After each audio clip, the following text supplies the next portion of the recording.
melakukan korupsi di bidang farmasi. Pada 5 tahun terakhir, kasus korupsi di bidang farmasi menjadi perhatian lebih di Indonesia. Sektor ini seharusnya bekerja dalam bidang pelayanan maupun kesehatan, tetapi sering disalahpergunakan oleh orang-orang. Berbagai kasus menunjukkan adanya penyelewengan dan pengadaan obat, alat kesehatan, hingga distribusi anggaran yang seharusnya digunakan untuk fasilitas umum. Selain itu juga, praktik suap, manipulasi harga, dan markup dalam proyek kesehatan semakin memperburuk kualitas layanan langsung. Bisa kita lihat dalam masyarakat pedesaan, ketika kebutuhan obat dan alat kesehatan meningkat, kasus itu dapat memperluas kesempatan untuk melakukan korupsi. Korupsi di sektor farmasi bukan hanya merugikan negara secara finansial, tetapi juga menghambat akses masyarakat terhadap obat yang aman, berkualitas dan terjangkau. Oleh karena itu, dalam 5 tahun terakhir, tuntutan untuk memperkuat sistem pengawasan, transparansi anggaran, serta integritas negara kesehatan semakin mengemuka. Kasus yang pertama yaitu tenaga kesehatan di Maluku melakukan korupsi terhadap pengadaan obat, di mana pelaku dengan inisial HP, KRP, dan IF melakukan total korupsi sebanyak 1,5 miliar.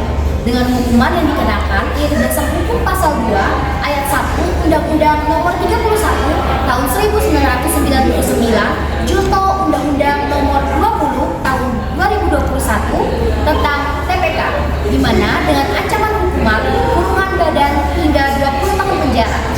Di mana penyebab terjadinya korupsi ini, yang pertama, adanya penyalahgunaan kewenangan untuk kepentingan pribadi.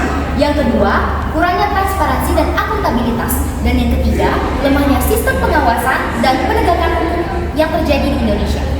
Yang pertama, kasus korupsi ini bisa menyebabkan keterlambatan pengadaan obat atau jumlahnya tidak sesuai kebutuhan.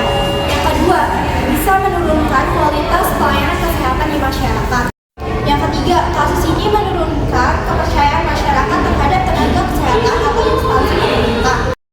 Dan yang terakhir, kasus ini bisa menghambat pembangunan sektor kesehatan jangka panjang. Agar kasus korupsi seperti di Maluku tidak terulang lagi, ada beberapa solusi yang bisa dilakukan. Yang pertama, transparansi anggaran. Yang kedua, sanksi tegas dan tidak tebang pilih. Yang ketiga, penguatan pengawasan internal. Jadi, dari kasus kita tadi dapat disimpulkan bahwa sebagai penerus bangsa, kita tidak boleh membiarkan korupsi merusak dan mimpi dari masa depan Indonesia. Jadikan integritas sebagai identitas, kejujuran sebagai kebiasaan, dan keberanian sebagai kekuatan. Mari bersama menjadi generasi muda yang berani berkata tidak pada